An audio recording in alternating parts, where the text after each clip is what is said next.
ਲੜੀਵਾਰ ਕਥਾ ਰਾਗ ਤਿਲੰਗ ਵਿੱਚ ਆਪ ਜੀ ਸਰਵਣ ਕਰ ਰਹੇ। ਸੰਪਰਦਾਈ ਵਿਦਵਾਨ ਦੱਸਦੇ ਨੇ, ਜਦੋਂ ਗੁਰਦੇਵ ਨੇ ਏਮਨਾਬਾਦ ਦੀ ਧਰਤੀ ਤੇ ਬਾਬਰ ਦਾ ਹੰਕਾਰ ਤੋੜਿਆ, ਬਾਬਰ ਜਿਹੜਾ ਜ਼ੁਲਮ ਕਰ ਰਿਹਾ ਸੀ, ਗੁਰਦੇਵ ਨੇ ਕਿਹਾ ਤੂੰ ਬਾਬਰ ਨਹੀਂ ਜਾਬਰ ਹੈ। ਗੁਰਦੇਵ ਦਾ ਪ੍ਰਤਾਪ ਜਾਣ ਕੇ ਬਾਬਰ ਮਹਾਰਾਜ ਜੀ ਦੀ ਸ਼ਰਨ ਵਿੱਚ ਆਇਆ, ਕਿਉਂਕਿ ਜੇਲ੍ਹ ਵਿੱਚ ਸਤਿਗੁਰਾਂ ਨੂੰ ਵੀ ਬੰਦ ਕਰ ਦਿੱਤਾ ਸੀ। ਜਦੋਂ ਗੁਰਦੇਵ ਦੇ ਚਰਨਾਂ ਵਿੱਚ ਆਇਆ, ਇਹਨੇ ਆਖਿਆ ਹਿੰਦੁਸਤਾਨ ਦੇ ਜਿਹੜੇ ਫਕੀਰ ਲੋਕ ਹੁੰਦੇ ਨੇ ਉਹ ਭੰਗ ਦੇ ਬੜੇ ਸ਼ੌਕੀਨ ਹੁੰਦੇ ਆ। ਭੰਗ ਉਹਨੂੰ ਕਹਿੰਦੇ ਆ, ਇੱਕ ਇਹੋ ਜਿਹੀ ਭਿਆਨਕ ਬੂਟੀ ਤੇ ਹੁੰਦੀ ਸਧਾਰਨ ਬੂਟੀ, ਉਹਨੂੰ ਭਿਆਨਕ ਰੂਪ ਬਣਾਉਂਦੇ ਆ ਉਹਦਾ, ਭੰਗ ਦਾ। ਉਹਨੂੰ ਤਾਂਬੇ ਦੀ ਪੁੱਠ ਚਾੜ ਕੇ ਉਹਦੇ ਚ ਧਤੂਰਾ, ਅੱਕ, ਏਦਾਂ ਦੀਆਂ ਬਹੁਤ ਸਾਰੀਆਂ ਪਾਣਾ ਚਾੜ ਕੇ ਉਹਨੂੰ ਬੜਾ ਜ਼ਹਿਰੀਲਾ ਬਣਾ ਦਿੱਤਾ ਜਾਂਦਾ। ਉਹਨੂੰ ਭੰਗ ਕਹਿੰਦੇ ਆ। ਜਿਹਨੂੰ ਤਾਂਬੇ ਦੀ ਪੁੱਠ ਚਾੜੀ ਹੋਵੇ। ਆਮ ਹਿੰਦੁਸਤਾਨ ਦੇ ਬਹੁਤ ਸਾਰੇ ਫਕੀਰ ਉਹਦਾ ਸੇਵਨ ਕਰਦੇ ਸੀ, ਹੁਣ ਵੀ ਬਹੁਤ ਕਰਦੇ ਨੇ। ਸੁਲਫੇ ਬਣਾ ਬਣਾ ਪੀਂਦੇ ਆ। ਬਾਬਰ ਨੇ ਸੋਚਿਆ ਵੀ ਇਹ ਵੀ ਉਹਨਾਂ ਫਕੀਰਾਂ ਵਿੱਚੋਂ ਹੀ ਕੋਈ ਫਕੀਰ ਹੋਣਾ। ਭੰਗ ਲਿਆਇਆ, ਮਹਾਰਾਜ ਜੀ ਦੇ ਅੱਗੇ ਰੱਖੀ, ਆਖਿਆ ਲਓ ਨਾਨਕ ਪੀਰ ਜੀ ਇਹ ਗ੍ਰਹਿਣ ਕਰੋ। ਜਗਤ ਗੁਰੂ ਬਾਬਾ ਜੀ ਨੇ ਉਸ ਵੇਲੇ ਸ਼ਬਦ ਉਚਾਰਨ ਕੀਤਾ, ਆਖਿਆ ਬਾਬਰ ਆਹ ਜਿਹੜੀ ਭੰਗ ਤੂੰ ਲਿਆਇਆ ਇਹ ਸਾਡੇ ਕਿਸੇ ਕੰਮ ਦੀ ਨਹੀਂ। ਸਾਡੀ ਖਲੜੀ ਦੇ ਵਿੱਚ ਤਾਂ ਇੱਕ ਭੰਗ ਹੈ ਜਿਹੜੀ ਹਮੇਸ਼ਾ ਰਹਿੰਦੀ ਹੈ।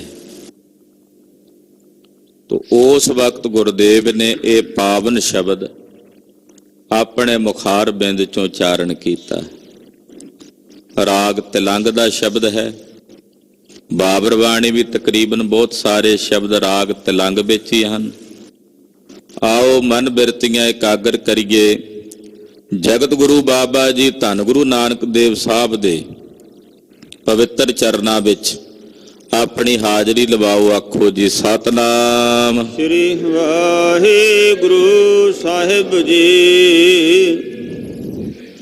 ਸਤਿਨਾਮ ਵਾਹਿਗੁਰੂ ਸਾਹਿਬ ਜੀਓ।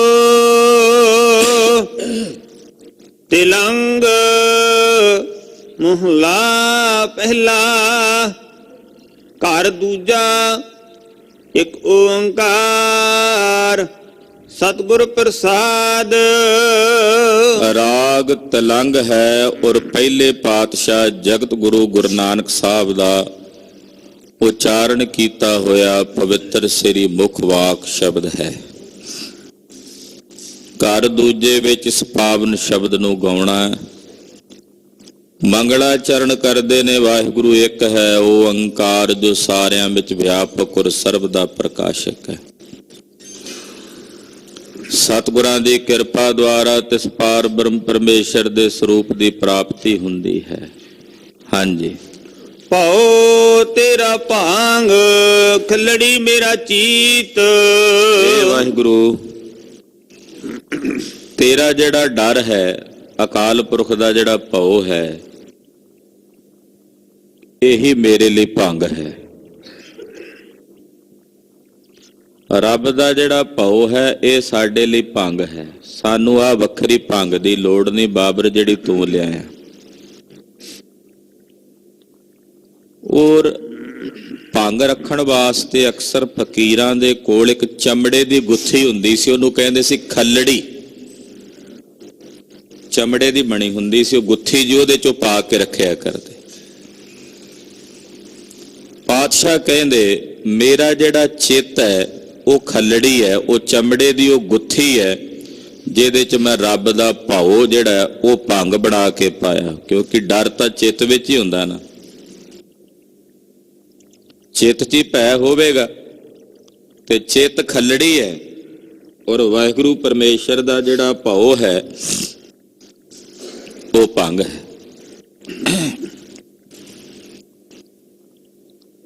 ਇਹੀ ਮੇਰੇ ਵਾਸਤੇ ਸਭ ਤੋਂ ਵੱਡਾ ਸ੍ਰੇਸ਼ਟ ਨਸ਼ਾ ਕਹਿ ਸਕਦੇ ਹਾਂ, ਖੁਮਾਰੀ ਕਹਿ ਸਕਦੇ ਹਾਂ। ਜਦੋਂ ਤੱਕ ਭਉ ਨਹੀਂ ਹੈ ਉਦੋਂ ਤੱਕ ਭਾਉ ਨਹੀਂ ਉਪਜਦਾ। ਰੱਬ ਦਾ ਭਉ ਹੀ ਰੱਬ ਦੇ ਭਾਉ ਤੱਕ ਲੈ ਕੇ ਜਾਂਦਾ ਹੈ। ਭਉ ਨਹੀਂ ਤੇ ਭਾਉ ਵੀ ਨਹੀਂ। ਸਾਡਾ ਆਪਣਿਆਂ ਵੱਡਿਆਂ ਪ੍ਰਤੀ, ਬਜ਼ੁਰਗਾਂ ਪ੍ਰਤੀ, ਸਾਡੇ ਨਜ਼ਰੀਏ ਦੇ ਵਿੱਚ ਜਿਹੜੇ ਸਾਡੇ ਸਾਹਮਣੇ ਪ੍ਰਤਿਸ਼ਠਿਤ ਵਿਅਕਤੀ ਨੇ, ਸਤਿਕਾਰਯੋਗ ਮਹਾਂਪੁਰਸ਼ ਨੇ, ਮਹਾਤਮਾ ਨੇ, ਅਸੀਂ ਇੱਕ ਉਹਨਾਂ ਦਾ ਅਦਬ ਰੱਖਦੇ ਹਾਂ ਆਪਣੇ ਹਿਰਦੇ 'ਚ। ਉਹ ਅਦਬ ਭਉ ਵੱਡੇ ਹੋਣ ਦਾ। ਸਾਡੇ ਕੋਲ ਇਹਨਾਂ ਦੇ ਸਨਮੁਖ ਕਿਸੇ ਪ੍ਰਕਾਰ ਦਾ ਕੋਈ ਗਲਤੀ ਨਾ ਹੋ ਜਾਏ, ਕਿਸੇ ਪ੍ਰਕਾਰ ਦੀ ਭੁੱਲ ਨਾ ਹੋ ਜਾਏ, ਉਹਨੂੰ ਭਉ ਕਹਿੰਦੇ। ਉਹ ਭਉ ਹੀ ਪ੍ਰੇਮ ਬਣਦਾ ਹੈ। ਇਹ ਭਉ ਨਹੀਂ ਜਿਹੜਾ ਜਰਵਾਣੇ ਦਾ ਭਉ ਹੁੰਦਾ, ਕਿਸੇ ਜ਼ਾਲਮ ਦਾ ਡਰ ਹੁੰਦਾ ਹੈ। ਜਿਹੜਾ ਜ਼ਾਲਮ ਦਾ ਡਰ ਹੁੰਦਾ ਉਹ ਤਾਂ ਬੜਾ ਦਰਦਨਾਕ ਹੁੰਦਾ ਹੈ, ਬੜਾ ਭਿਆਨਕ ਹੁੰਦਾ ਹੈ। ਇਹ ਕਿਸੇ ਜਰਵਾਣੇ ਜਾਂ ਜ਼ਾਲਮ ਦਾ ਭਉ ਨਹੀਂ ਹੈ, ਇਹ ਬੜਾ ਨਿਰਮਲ ਭਉ ਹੈ। ਇਹਦੇ 'ਚ ਬੜਾ ਸਵਾਦ ਆਉਂਦਾ ਰੱਬ ਦੇ ਭੈ 'ਚ ਰਹਿ ਕੇ, ਪਰਮੇਸ਼ਰ ਦੇ ਭੈ 'ਚ ਰਹਿ ਕੇ। ਇਹ ਤਾਂ ਬੜਾ ਸਵਾਦਲਾ ਹੈ। ਤੋ ਵਾਹਿਗੁਰੂ ਦਾ ਜਿਹੜਾ ਭਉ ਹੈ ਉਹ ਭਾਂਗ ਕਹੀਏ ਮੇਰੇ ਲਈ ਭੰਗ ਹੈ। ਔਰ ਮੇਰੀ ਖੱਲੜੀ ਮੇਰਾ ਚਿੱਤ ਹੈ, ਜਿਸ ਚਮੜੇ ਦੀ ਗੁੱਥੀ ਦੇ ਵਿੱਚ, ਥੈਲੀ ਦੇ ਵਿੱਚ ਮੈਂ ਵਾਹਿਗੁਰੂ ਦੇ ਭੈ ਨੂੰ ਭੰਗ ਬਣਾ ਕੇ ਪਾਇਆ ਹੋਇਆ, ਉਹ ਥੈਲੀ ਮੇਰਾ ਚਿੱਤ ਹੈ। ਮੈਂ ਦੀਵਾਨਾ ਭਇਆ ਅਤੀਤ। ਹੁਣ ਭੰਗ ਪੀ ਕੇ ਨਸ਼ਾ ਹੁੰਦਾ, ਕਹਿੰਦੇ ਹਾਂ ਮੈਂ ਵੀ ਨਸ਼ੇਈ ਹੋ ਗਿਆ, ਦੀਵਾਨਾ ਹੋ ਗਿਆ, ਰੱਬ ਦੇ ਭਉ ਵਿੱਚ ਦੀਵਾਨਾ ਹੋ ਗਿਆ, ਮਸਤਾਨਾ ਹੋ ਗਿਆ। ਕਿਵੇਂ ਮਸਤਾਨਾ ਹੋ ਗਿਆ? ਮੈਂ ਅਤੀਤ ਹੋ ਗਿਆ। ਕਹਿ ਨਹੀਂ ਦਿੰਦੇ ਪੀਵੋ ਭੰਗਾ ਹੋਵੋ ਬਾਗੀ, ਪਿਛਲੇ ਜੀਵਨ ਆਪਣੇ ਭਾਗੀ। ਯਾਨੀ ਕਿ ਉਹ ਜਿਹੜਾ ਭੰਗ ਦੇ ਨਸ਼ੇ ਵਿੱਚ ਚਲਿਆ ਜਾਂਦਾ, ਫਿਰ ਉਹਦੇ ਵਾਸਤੇ ਜਿੰਨੇ ਉਹਦੇ ਰਿਸ਼ਤੇਦਾਰ ਸੰਬੰਧੀ ਫਿਰ ਕੋਈ ਮਾਇਨਾ ਨਹੀਂ। ਉਹ ਤਾਂ ਨਸ਼ੇ ਵਿੱਚ ਇਹੋ ਜਿਹੀ ਲੋਰ ਵਿੱਚ ਸਭ ਭੁੱਲ ਜਾਂਦੇ ਆ ਉਹਨੂੰ। ਮਹਾਰਾਜ ਜੀ ਕਹਿੰਦੇ ਮੈਨੂੰ ਇਹ ਸਾਰਾ ਸੰਸਾਰ ਹੀ ਭੁੱਲਿਆ ਹੋਇਆ, ਮੈਂ ਅਤੀਤ ਹੋ ਗਿਆ। ਸੰਸਾਰ ਭੁੱਲਿਆ ਹੋਇਆ ਯਾਨੀ ਕਿ ਨਿਰੰਕਾਰ ਦੀ ਸਿਮਰਤੀ ਬਣੀ ਹੋਈ ਹੈ ਹਿਰਦੇ 'ਚ, ਉਹਦੀ ਯਾਦ ਬਣੀ ਹੋਈ ਹੈ। ਹੁਣ ਇਹ ਸੰਸਾਰ ਵੀ ਉਸੇ ਦਾ ਹੀ ਰੂਪ ਦਿਸਦਾ। ਇਸ ਤਰ੍ਹਾਂ ਕਹਿੰਦੇ ਮੈਂ ਦੀਵਾਨਾ ਹੋ ਗਿਆ ਹਾਂ ਆਪਣੇ ਮਾਲਕ ਦੇ ਪ੍ਰੇਮ ਰੰਗ ਵਿੱਚ, ਔਰ ਸੰਸਾਰ ਵੱਲੋਂ ਅਤੀਤ ਤਿਆਗੀ ਹੋ ਗਿਆ ਹਾਂ। ਕਰ ਕਾਸਾ ਦਰਸ਼ਨ ਕੀ ਭੂਖ। ਮੇਰੇ ਹੱਥਾਂ ਦੇ ਵਿੱਚ, ਮੇਰੇ ਕਰ ਜਿਹੜੇ ਹੱਥ ਨੇ ਇਹੀ ਭਾਂਡਾ ਨੇ, ਕਟੋਰਾ। ਹੇ ਵਾਹਿਗੁਰੂ, ਇਹ ਕਟੋਰਾ ਮੈਂ ਆਪਣੇ ਦੋਹਾਂ ਹੱਥਾਂ ਦੀ ਬੁੱਕ ਬਣਾ ਕੇ ਤੁਹਾਡੇ ਅੱਗੇ ਕੀਤੀ ਹੈ, ਤੇ ਮੈਨੂੰ ਭੁੱਖ ਹੈ ਤੇਰੇ ਦਰਸ਼ਨਾਂ ਦੀ। ਕਟੋਰਾ ਮੇਰੇ ਦੋਨਾਂ ਹੱਥਾਂ ਦਾ, ਯਾਨੀ ਕਿ ਤੁਹਾਡੇ ਸਾਹਮਣੇ ਹੱਥ ਜੋੜੇ ਨੇ। ਇਹ ਸਮਝ ਲਓ ਵੀ ਇਹ ਕਟੋਰਾ ਫੜਿਆ ਹੋਇਆ, ਤੇ ਇਸ ਕਟੋਰੇ ਵਿੱਚ ਮੈਂ ਚਾਹੁੰਦਾ ਹਾਂ ਕਿ ਤੁਸੀਂ ਆਪਣੇ ਦਰਸ਼ਨਾਂ ਦਾ ਪਦਾਰਥ ਪਾ ਦਿਓ। ਕਰ ਕਾਸਾ ਦਰਸ਼ਨ ਕੀ ਭੂਖ। ਮੇਰੇ ਜਿਹੜੇ ਹੱਥ ਨੇ ਇਹ ਭਾਂਡਾ ਹਨ, ਔਰ ਮੇਰੇ ਹਿਰਦੇ ਵਿੱਚ ਮਹਾਰਾਜ ਤੁਹਾਡੇ ਦਰਸ਼ਨਾਂ ਦੀ ਭੁੱਖ ਹੈ, ਹੋਰ ਕੋਈ ਕਾਂਖਾ ਨਹੀਂ। ਦਰਸ਼ਨ ਦੀਜੈ ਖੋਲ ਕੇ ਵਾਰ, ਦਰਸ਼ਨ ਦੀਜੈ ਖੋਲ ਕੇ ਵਾਰ, ਦਰਸ਼ਨ ਦੀਜੈ ਖੋਲ ਕੇ ਵਾੜ, ਦਰਸ਼ਨ ਦੀਜੈ ਖੋਲ ਕੇ ਵਾੜ, ਦਰਸ਼ਨ ਦੀਜੈ ਖੋਲ ਕੇ ਵਾਰ, ਦਰਸ਼ਨ ਦੀਜੈ ਖੋਲ ਕੇ ਵਾਰ। ਦੀਜੈ ਖੋਲ ਕੇ ਵਾਰ, ਦਰਸ਼ਨ ਦੀਜੈ ਖੋਲ ਕੇ ਵਾਰ। ਮਹਾਰਾਜ ਤੁਹਾਡੇ ਦਰਸ਼ਨਾਂ ਦੀ ਕਾਂਖ ਹੈ, ਤੁਹਾਡੇ ਦਰਸ਼ਨਾਂ ਦੀ ਭੁੱਖ ਹੈ। ਮੈਂ ਦਰ ਮੰਗੋ ਨੀਤਾ ਨੀਤ। ਮਹਾਰਾਜ ਮੈਂ ਤੁਹਾਡੇ ਦਰ ਤੋਂ ਆ ਕੇ ਨਿਤ ਇਹੀ ਮੰਗ ਮੰਗਦਾ ਹਾਂ, ਮੰਗਤਾ ਬਣ ਕੇ ਦੋਵੇਂ ਹੱਥਾਂ ਦਾ ਤੁਹਾਡੇ ਸਾਹਮਣੇ ਕਟੋਰਾ ਕਰਕੇ ਮੈਂ ਨਿਤ ਤੁਹਾਡੇ ਚਰਨਾਂ ਵਿੱਚੋਂ ਇਹੀ ਦਾਨ ਨਿਤ ਮੰਗਦਾ ਹਾਂ। ਓ ਦਰਸ਼ਨ ਕੀ ਕਰੋ ਸਮਾਏ। ਮਹਾਰਾਜ ਕਿ ਮੈਨੂੰ ਹਮੇਸ਼ਾ ਤੁਹਾਡੇ ਦਰਸ਼ਨਾਂ ਦੀ ਸਮਾਏ ਤਾਂਘ ਹੈ, ਤੁਹਾਡੇ ਦਰਸ਼ਨਾਂ ਦੀ ਹੀ ਮੇਰੇ ਹਿਰਦੇ ਵਿੱਚ ਕਾਂਖਾ ਹੈ। ਹਰ ਵੇਲੇ ਇੱਕੋ ਇੱਛਾ ਆਪ ਜੀ ਦੇ ਦਰਸ਼ਨ ਹੋ ਜਾਣ। ਮੈਂ ਦਰ ਮੰਗੋ ਮੈਂ ਦਰ ਮੰਗਤ ਭਿਖਿਆ ਪਾਏ। ਮਹਾਰਾਜ ਤੁਹਾਡੇ ਦਰ ਤੇ ਮੰਗਤਾ ਬਣ ਕੇ ਆਇਆ, ਮੈਨੂੰ ਇਹ ਭਿਖਿਆ ਪਾ ਦਿਓ ਕਿ ਮੈਂ ਤੁਹਾਡੇ ਦਰਸ਼ਨਾਂ ਨੂੰ ਪ੍ਰਾਪਤ ਕਰਾਂ। ਮੈਨੂੰ ਇਹ ਭਿਕਸ਼ਾ ਦਿਓ। ਜਿਵੇਂ ਆਉਂਦੇ ਨੇ ਨਾ ਭਿਕਸ਼ੂ ਤੇ ਆ ਕੇ ਉੱਚੀ ਆਵਾਜ਼ 'ਚ ਕਹਿੰਦੇ ਕਿਸੇ ਦੇ ਦਰਾਂ ਮੂਹਰੇ ਹੱਥ 'ਚ ਖੱਪਰ ਲੈ ਕੇ ਭਿਕਸ਼ਾਮ ਦੇਈ, ਉਹਨੂੰ ਕਹਿੰਦੇ ਨੇ ਭਿਕਸ਼ੂ। ਮਹਾਰਾਜ ਅਸੀਂ ਤੁਹਾਡੇ ਦਰ ਤੇ ਆਇਆ ਹੱਥ ਬੰਨ੍ਹ ਕੇ, ਹੱਥ ਹੀ ਸਮਝ ਲਓ ਵੀ ਇਹ ਸਾਡੇ ਹੱਥਾਂ 'ਚ ਫੜਿਆ ਹੋਇਆ ਉਹ ਕਟੋਰਾ, ਤੇ ਆ ਕੇ ਮੰਗਦੇ ਆ ਭਿਕਸ਼ਾਮ ਦੇਈ। ਹਾਂ ਬਈ ਕੀ ਚਾਹੀਦਾ? ਮਹਾਰਾਜ ਤੁਹਾਡੇ ਦਰਸ਼ਨ ਚਾਹੀਦੇ ਨੇ, ਇਹ ਭਿਖਿਆ ਪਾ ਦਿਓ ਮਹਾਰਾਜ ਸਾਡੀ ਝੋਲੀ 'ਚ, ਸਾਡੇ ਖੱਪਰ ਦੇ ਵਿੱਚ ਆ ਪਾ ਦਿਓ ਮਹਾਰਾਜ ਕਿ ਤੁਹਾਡੇ ਦਰਸ਼ਨ ਹੋ ਜਾਣ, ਬਸ ਹੋਰ ਕੋਈ ਕਾਂਖਾ ਨਹੀਂ। ਦਰਸ਼ਨ ਦੀਜੈ ਖੋਲ ਕੇ ਵਾਰ, ਦਰਸ਼ਨ ਦੀਜੈ ਖੋਲ ਕੇ ਵਾਰ। ਦੀਜੈ ਖੋਲ ਕੇ ਵਾਰ, ਦਰਸ਼ਨ ਦੀਜੈ ਖੋਲ ਕੇ ਵਾਰ। ਦਰਮਾਂ ਦੇ ਠਾਂਡੇ ਦਰਬਾਰ, ਦਰਮਾਂ ਦੇ ਠਾਂਡੇ ਦਰਬਾਰ। ਧਰਮਾਂ ਦੇ ਠਾਡੇ ਦਰਬਾਰ, ਧਰਮਾਂ ਦੇ ਠਾਡੇ ਦਰਬਾਰ। ਤੁਝ ਬਿਨ ਸੁਰਤ ਕਰੈ ਕੋ ਮੇਰੀ, ਤੁਝ ਬਿਨ ਸੁਰਤ ਕਰੈ ਕੋ ਮੇਰੀ। ਤੁਝ ਬਿਨ ਸੁਰਤ ਕਰੈ ਕੋ ਮੇਰੀ, ਤੁਝ ਬਿਨ ਸੁਰਤ ਕਰੈ ਕੋ ਮੇਰੀ। ਦਰਸ਼ਨ ਦੀਜਾ ਖੋਲ ਕੇ ਵਾਰ, ਦਰਸ਼ਨ ਦੀਜਾ ਖੋਲ ਕੇ ਵਾਰ। ਦਰਸ਼ਨ ਦੀਜੈ ਖੋਲ ਕੇ ਵਾਰ, ਦਰਸ਼ਨ ਦੀਜੈ ਖੋਲ ਕੇ ਵਾਰ। ਮਹਾਰਾਜ ਇਹ ਭਿਖਿਆ ਸਾਡੀ ਝੋਲੀ 'ਚ ਪਾ ਦਿਓ ਆਪਣੇ ਦਰਸ਼ਨਾਂ ਦੀ। ਰਹਾਉ ਕੇਸਰ ਕੁਸਮ ਮਿਰਗ ਮੈਂ ਹਰਣਾ, ਸਰਬ ਸਰੀਰੀ ਚੜਨਾ। ਕੇਸਰ ਕੁਸਮ ਫੁੱਲ ਆਦਿਕ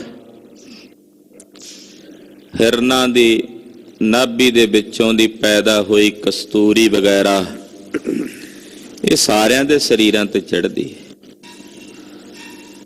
ਜਦੋਂ ਮਿਲਦੀ ਹੈ ਲੋਕ ਬੜੇ ਸਤਿਕਾਰ ਨਾਲ ਇਹਨੂੰ ਆਪਣੇ ਤਨ ਤੇ ਲਾ ਲੈਂਦੇ, ਤੇ ਉਸ ਵੇਲੇ ਇਸ ਬਹੁਤ ਸਾਰੀਆਂ ਜਾਤਾਂ ਦੇ ਹੱਥਾਂ 'ਚੋਂ ਨਿਕਲ ਕੇ ਆਈ ਹੁੰਦੀ। ਆਪਾਂ ਇਹ ਤਾਂ ਨਹੀਂ ਕਹਿੰਦੇ ਵੀ ਇਹ ਕੇਸਰ ਖਬਰੇ ਕਿਹਨੇ ਬਣਾਇਆ ਹੋਣਾ, ਇਹ ਕੁੰਕਮ ਪਤਾ ਨਹੀਂ ਕਿਹਨੇ ਬਣਾਇਆ ਹੋਣਾ, ਕਿਸੇ ਨੀਵੀਂ ਜਾਤ ਦੇ ਹੱਥੋਂ ਆਇਆ ਕਿ ਉਹ ਕਿਸੇ ਵੀ ਹੱਥ ਦੇ ਉੱਤੋਂ ਚੜ ਕੇ ਆਇਆ ਹੋਵੇ, ਅਸੀਂ ਉਹਨੂੰ ਪਿੱਟਿਆ ਨਹੀਂ ਮੰਨਦੇ, ਅਪਵਿੱਤਰ ਨਹੀਂ ਮੰਨਦੇ, ਸਗੋਂ ਉਹਨੂੰ ਸਤਿਕਾਰ ਨਾਲ ਆਪਣੇ ਸਰੀਰ ਤੇ ਲਾ ਲੈਨੇ ਆ। ਇਹ ਸ਼ੁਭ ਸੁਗੰਧੀਆਂ ਵਾਲੀਆਂ ਵਸਤੂਆਂ। ਹਾਂਜੀ। ਚੰਦਨ ਭਗਤਾ ਜੋਤ ਅਨੇਹੀ, ਸਰਬੇ ਪਰਮਲ ਕਰਨਾ।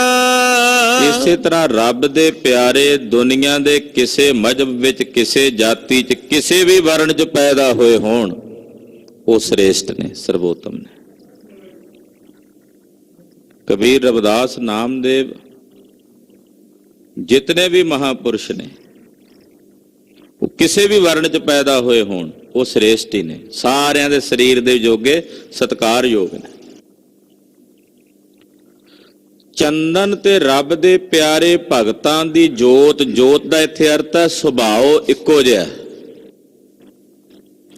ਚੰਦਨ ਦਾ ਸੁਭਾਅ ਹੈ ਜਿਹੜਾ ਬਨਸਪਤੀ ਦਾ ਬੂਟਾ ਉਹਦੇ ਨੇੜੇ ਹੋਵੇਗਾ, ਸਿਵਾਏ ਬਾਂਸ ਨੂੰ ਛੱਡ ਕੇ ਉਹਨੂੰ ਆਪਣੇ ਵਰਗਾ ਕਰ ਲੇਗਾ।